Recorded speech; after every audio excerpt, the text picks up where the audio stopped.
wow, did the glaciers make that? Just remember, that's a pile of slag under there, an old industrial waste. It forms our infrastructure here.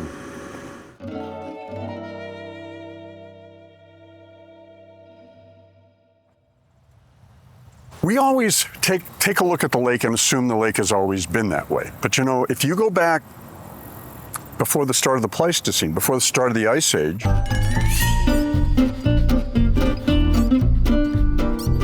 there's no lake there. It's a huge river valley, the Aragon River Valley. Then you fast forward to the start of the Pleistocene, two big lobes of the glaciers came out and they were scouring out the Lake Erie Basin. Just think about glaciers as bulldozers when they're moving forward. They're pushing stuff forward, stuff is embedded, and then when they retreat, they don't kind of pull up their trowel, and they melt. And so whatever they're carrying in the ice then settles down, and so you had a ridge that was established. And then when they finally stalled the last time, at the end of the Wisconsin glaciation, imagine that they're covering pretty much the entire Lake Erie Basin. And that starts the first of a series of the ancestors of Lake Erie. First, glacial Lake Maumee. And then as the glacier starts melting back in these two lobes, it stalls at one point, literally where the edge of the glacier is right between Long Point and Presque. It's just to the north of Erie. Then fast forward, finally this glacier is poking its way, melting all the way back, and sometime around 12,000, 11,500 years ago, the Niagara outlet opens up. One of the things to celebrate about Erie is you have Presque. You have so many habitats, so much diversity of habitat, and then all of the plants and animals associated with them in such a small amount of real estate. It's part of this biological powerhouse, but it's kind of like you get all of the Western Basin confined in a small little area right off of downtown. It's a pretty neat thing. It is. I'm envious.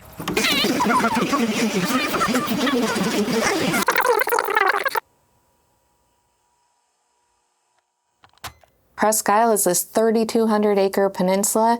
We have so many different ecosystems on the peninsula, from the water's edge all the way to the climax forest. And so it supports a lot of different wildlife. And it is constantly changing.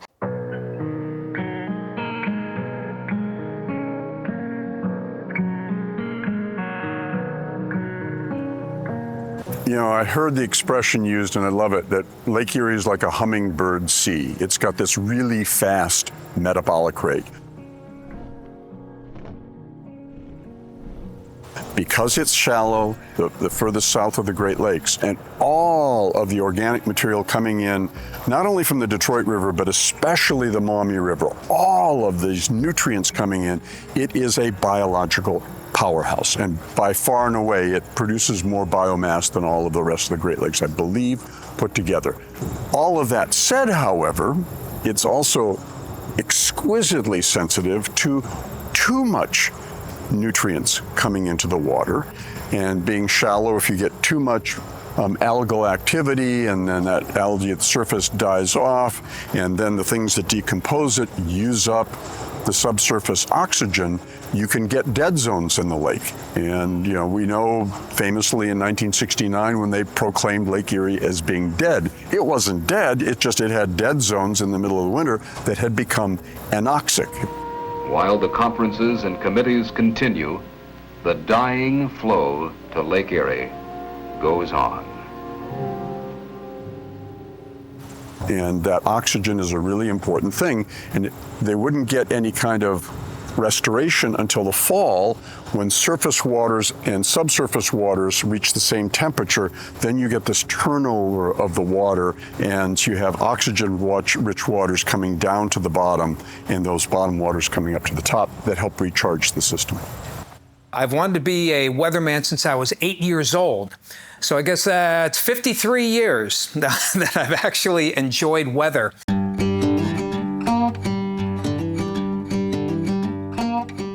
If you look at any part of the country, any part of the world, you know, every place has their own little idiosyncrasies, or what we call microclimates.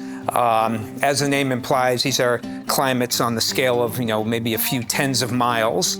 And Erie is no different. Erie is unique than most because we also have a pretty good rise in elevation from the lake to even I-90 and beyond. So the lake affects our weather in two major ways. It affects the temperature and it affects the humidity.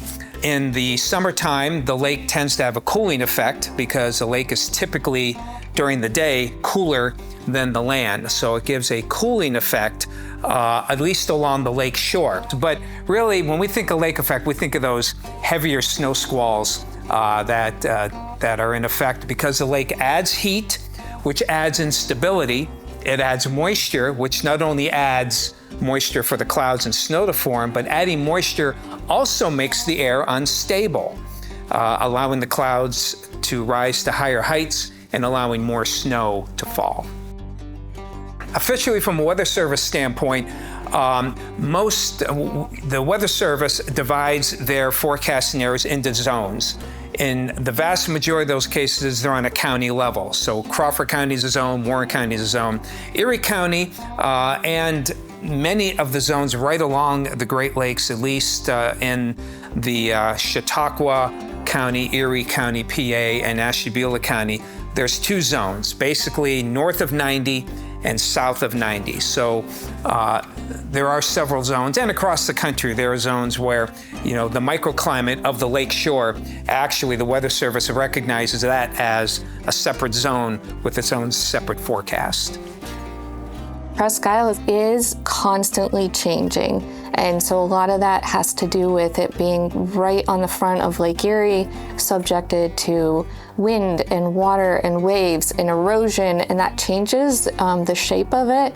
But we also try to maintain, the existing shape of it because it is an important part of our tourism, of our economy, of, the people that live here, our community.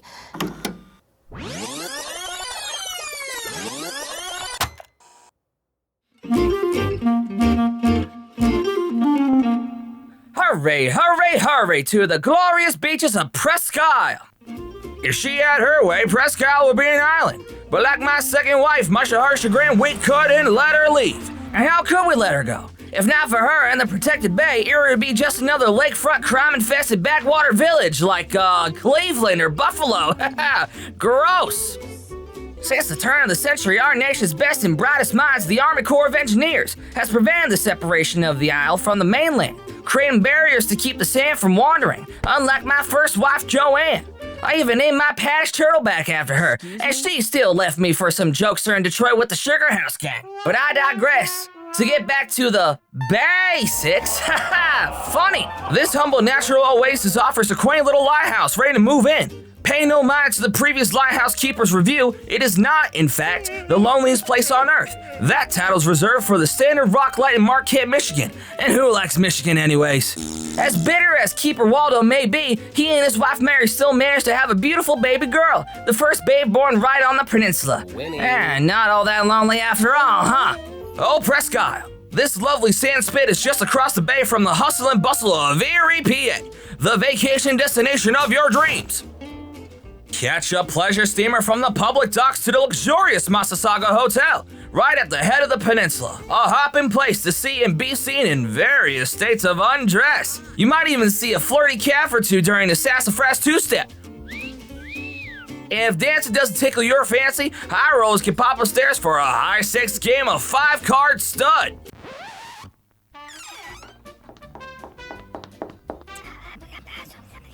What's that? Yeah, don't say. I'm sorry, folks. The party must have gotten too hot. That's lit. The Massasauga Hotel burned down in 1882. You might have better luck checking out the picnic grounds at the Forest by the Sea, Waldameer. There's a newfangled trolley that'll take you right there from downtown. And if you do decide to put on your bathing costume and take a dip, don't you fret about riptides. The brave boys at the Lifesaving Service will scoop you up and dry you out like that noose sturgeon on the pier. They've got ample practice because they've been doing it since 1876. But boy, oh boy, don't think the excitement ends here, folks. Big things are afoot. Gossip on the party line is they've made this isthmus you want for Christmas into a whole state park. There's even talk of a paved road. No more trudging through the mucky marsh for you fancy folk. We'll leave the wetland wallowing to the likes of Joe Root. Of course, I'd be amiss if I didn't bend the knee and kiss the grits of one Isidore Sobel. Like Peter the Hermit, he led the folks of Erie upon a crusade to raise the funds and grace the proverbial roof of our prettiest park. And by golly, he did it, and more. Sobel got together $5,000 more than what was needed. But we all had cash to spare in the golden days of the roaring 20s. And you'd be a rube if you didn't take this chance to catch all the flora and fauna frolicking from hither and yon. PI, as the locals call it, isn't just for the sapiens but also for the birds. This park is a terrestrial and extraterrestrial landmark. Even the feds know it. We're just so good at conservation that the National Park Service just had to recognize us as a natural landmark. Not just that, but even beings from other planets reportedly paid us a visit. With more bird watchers than you could shake a stick at, we're surprised none of them identified this flying object. Nah, don't worry, Patty, it was probably just a Wilson snipe. Don't wait for the ferry, get ready for a trip around scenic Presque Isle, now with 2 whole lanes for you and everyone else you can pile into the station wagon. Pro tip, my third wife and I love taking a saunter down at Misery Bay. It's better than Stinkhole. Don't forget your Coppertone and Polaroids. Preserve that sunset in your scrapbook, not on your skin. It's all waiting for you at the world-famous Presque Isle. It won't be here forever, just like Joanne.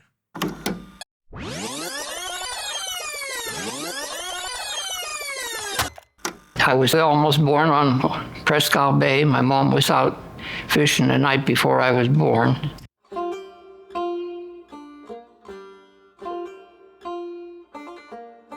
Cascade Creek was within walking distance of my house when I was young. And my parents told me, don't go there because you could get sick, There was human sewage floating down the creek. There was oil, there was suds, there were different colored dyes, and heavens knows what else was there. A friend of my dad's, Clyde Williamson, said, well, when I go to college, I'll study and clean up Cascade Creek, because he said that 100 years before that, he said it was one of the best trout streams in the area. And of course, there were no trout there then.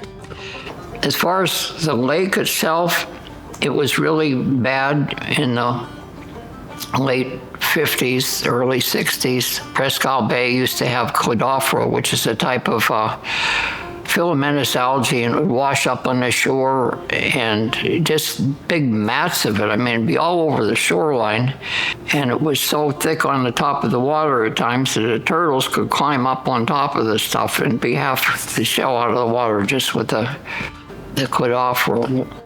When I started with the state, back in 1966 or thereabouts, the Pennsylvania Clean Streams Law just went into effect.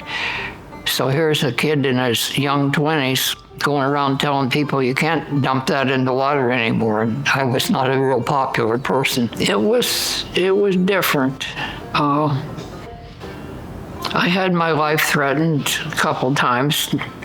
I guess part of the thing that I had pride in, that I grew up there and I could see changes a little bit at a time, And it wasn't just my job as a God-fearing person. I wanted to do the right thing for the environment and try to do the best I could for the public.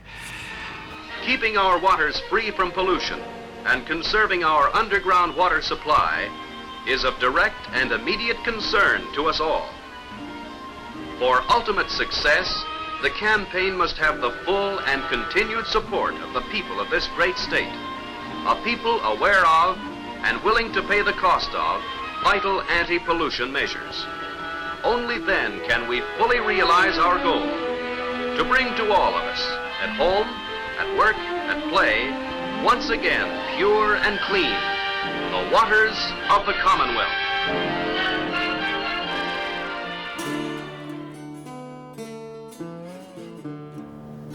We got two problems. You got the biotic and the abiotics. You got the abiotic is like the chemicals, and the biotic would be the invasives.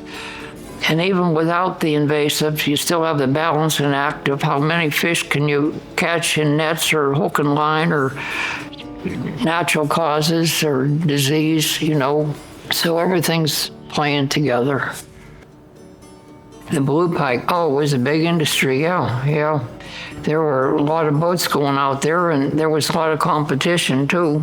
I had talked to one of the commercial fishermen, and he indicated there'd be so many gill nets when you pulled yours up, if it was at the bottom, you were pulling up somebody else's gill nets, and there were miles and miles of gill nets out there for the blue pike, and didn't really think that they were a problem at first. They disappeared, basically. Things that were going on 100 years ago or 200 years ago, we didn't know any better. We were stupid.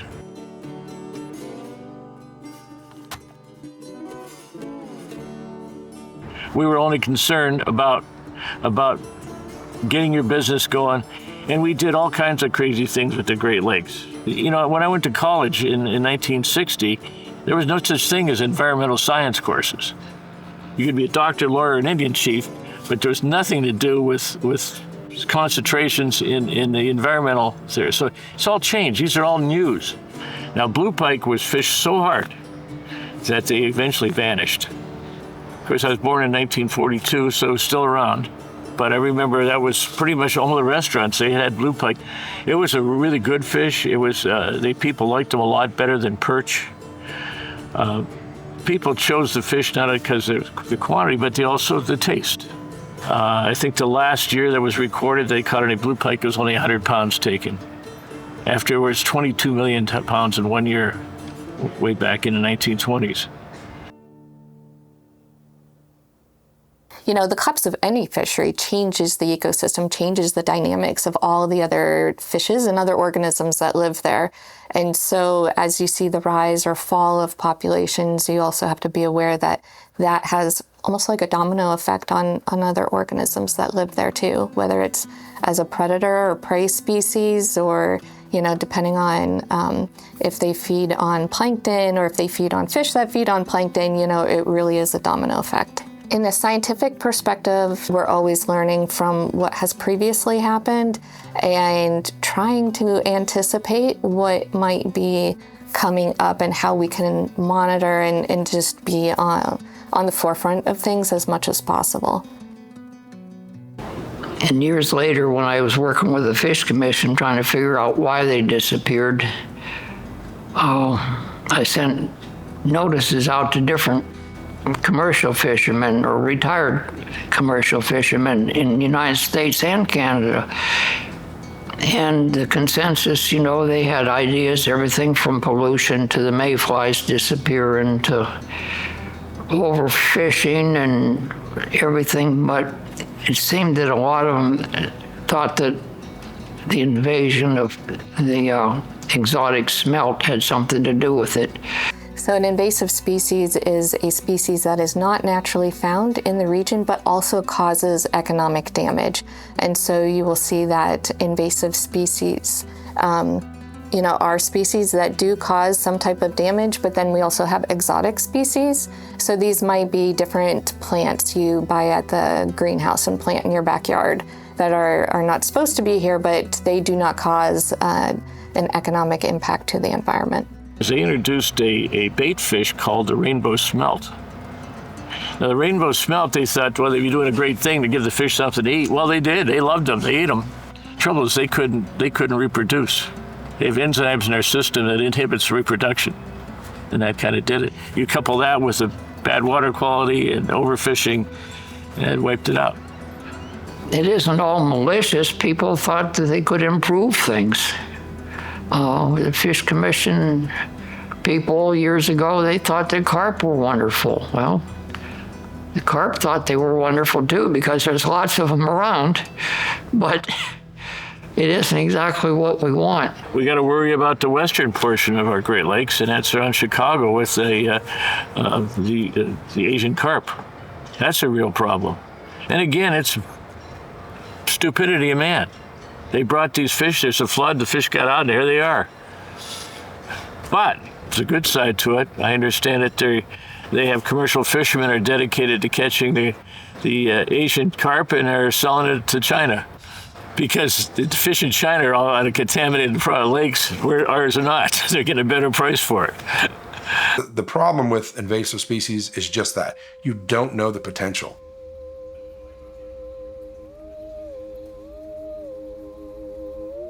So what we know about invasive carp is that the invasive carp spawn in deep flowing water during the summer months. We don't have that here. The Maumee River, the Sandusky River does.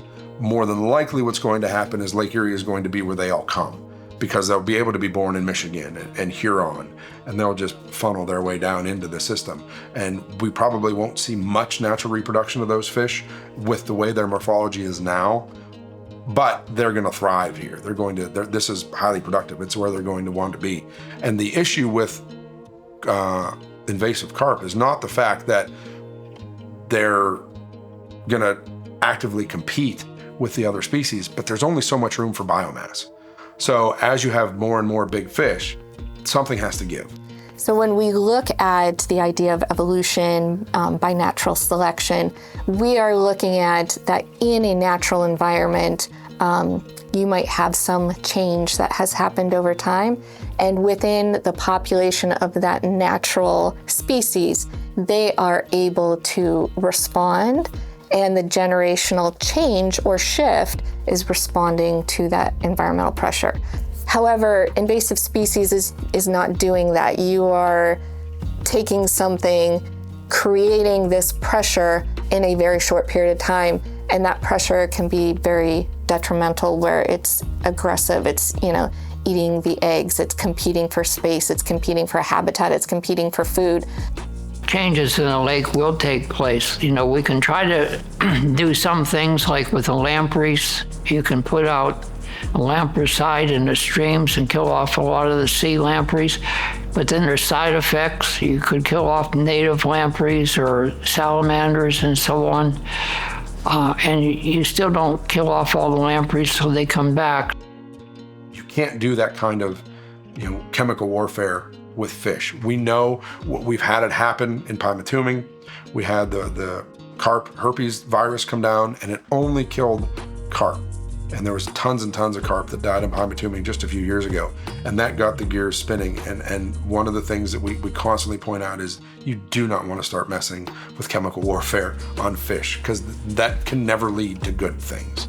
So I think if we go back to those industrial pollutants and you look at, PCBs and DDT, kind of that mindset, if a little does a good, then a lot must be even better. Once it was realized that if you apply a whole bunch more pesticide, you're not getting any further ahead. I think once that was kind of understood, that there is a balance, we need to, protect what is being released into the air and on the land, because that also impacts the water, that also eventually impacts us. And so regulations were put in place to control how much of these contaminants, were allowed to be used or released in the environment. So I guess what I'd like to do is make sure that people start paying attention to the chemicals they're putting into the lake. And I don't know, as I say, if I could just leave a message for future generations, don't be as stupid as some of the past ones.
Chronicles is made possible by a grant from the Erie Community Foundation, a community assets grant provided by the Erie County Gaming Revenue Authority, support from Spring Hill Senior Living, and the generous support of Thomas B. Hagen. We question and learn.